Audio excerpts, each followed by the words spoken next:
protège, dans la santé, la joie, la prospérité. Il y avait une fois une femme, pas religieuse, je la connais très bien. Bon, elle est, elle fait pas Shabbat, elle fait rien du tout. Mais un jour, elle avait un gros problème. Elle vient chez moi. On pleure. Elle me dit, Rabbi David, j'ai un gros problème. Et ils ont découvert qu'elle est malade. Et elle me dit, vous savez, Rabbi David, depuis que j'ai découvert que je suis malade, j'ai fait que prier Hachem. Je dis, madame, prier Hachem, c'est une chose. Mais il faut aussi changer. Faire quelque chose pour Akadosh Baruch Hu. Elle me dit, je vais faire. Alors, je dis, qu'est-ce que tu veux de moi?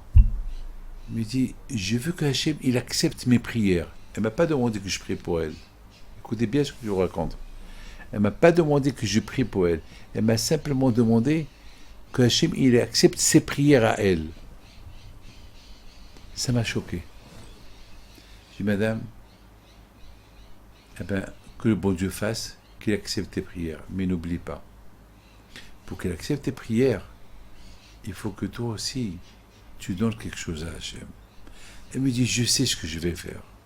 Je dis, alors, puisque tu sais, alors que le bon Dieu fasse, que ta prière, elle monte chez Hachem. Mes amis, les médecins ne comprennent pas. Comment ils n'ont rien trouvé chez elle. Ils ne comprennent pas. Ça veut dire qu'elle a prié. C'est pas moi qui ai prié, c'est elle qui a prié. Mes amis, chaque juif, chaque être humain, Hachem, il est en lui.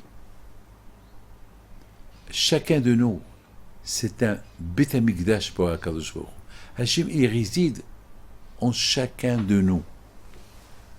Vous avez compris ce que je vous dis? Cette femme-là, elle a prié. Elle m'a demandé une seule chose. Rabbi David, prie pour moi que le bon Dieu accepte ma prière. C'est tout. Elle ne m'a pas demandé que je prie pour elle. C'est-à-dire qu'elle était sûre que le bon Dieu allait répondre à sa prière. Ben oui, elle a raison. Hachem, il réside en chacun de nous. Vous savez, mes amis, il y avait une fois un homme, il est venu avec sa femme. Sa femme était gravement malade. Et j'ai vu son visage, je vous donne la parole d'honneur. Il fait peur. Il fait peur. Tellement. Et j'avais de la peine pour elle. Pourquoi? Parce que la pauvre était jeune, 34 ans. Elle était jeune. J'avais de la peine pour elle. Et c'était moi qui les a mariés.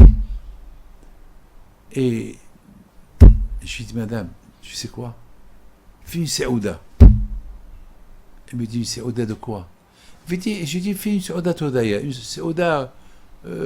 séouda que tu as guéri. Mais il dit, mais je suis malade.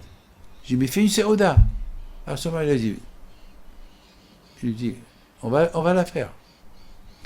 Ils ont fait une séouda, ils m'ont invité à la séouda. Mais je ne pouvais pas aller à la séouda. Mais j'ai appelé. J'ai appelé, et il y avait la séouda, il y avait des rabbins, il y avait du monde. Personne ne comprend pourquoi elle a fait cette séouda. Alors moi, au téléphone, je lui dis, eh ben, dis à tout le monde que c'est la séouda de Hodaya. C'est la séouda de la guérison. Alors tout le monde a dit Amen. Ça veut dire qu'elle a fait la séouda avant qu'elle a guéri. Mes amis, quelques mois plus tard, cette femme, elle a guéri. Elle avait la émouna. Elle avait la émouna. Une séouda, on l'a fait plus tard.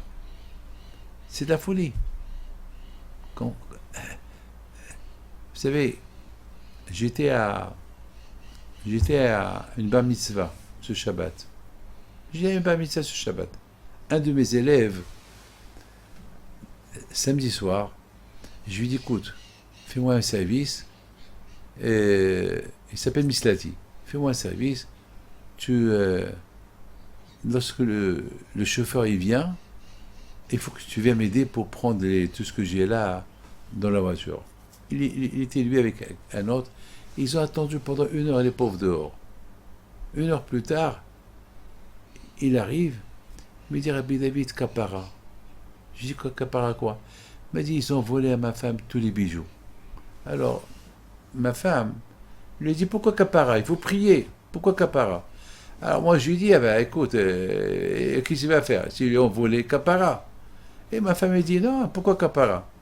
Et l'autre il dit, ah ben c'est Kapara. Et moi j'ai dit aussi Kapara. Et ma femme dit non, c'est pas Kapara. Bon, alors, ils m'ont aidé à prendre les choses. On était sur le chemin. Il me dit, la pauvre ma femme, elle est en pleurs. Ils ont tout volé, la montre, la bague, les bijoux, Bon, Kapara. Et moi aussi j'ai répété Kapara. Mais dans ma tête, ma femme elle a dit, pourquoi Kapara? Il faut prier. Ah, j'ai dit, il faut prier, qu'on les trouve. C'est tout. Je monte dans la voiture. 5 minutes plus tard, il m'appelle. Rabbi David, ma femme, elle a tout trouvé. Grâce à Dieu, Baruch Hashem. Alors je lui dis, tu as gagné 2 choses. Tu as gagné et les bijoux, et tu as gagné la kapara. Parce qu'il devait t'arriver quelque chose, le fait que tu as accepté que ce que tu as perdu, comme si c'était parti, la guérison était. Donc tu as gagné 2 choses. Et les bijoux, et la kapara. Les amis, c'est ça, le bon Dieu vous protège, vous donne la santé. Amen.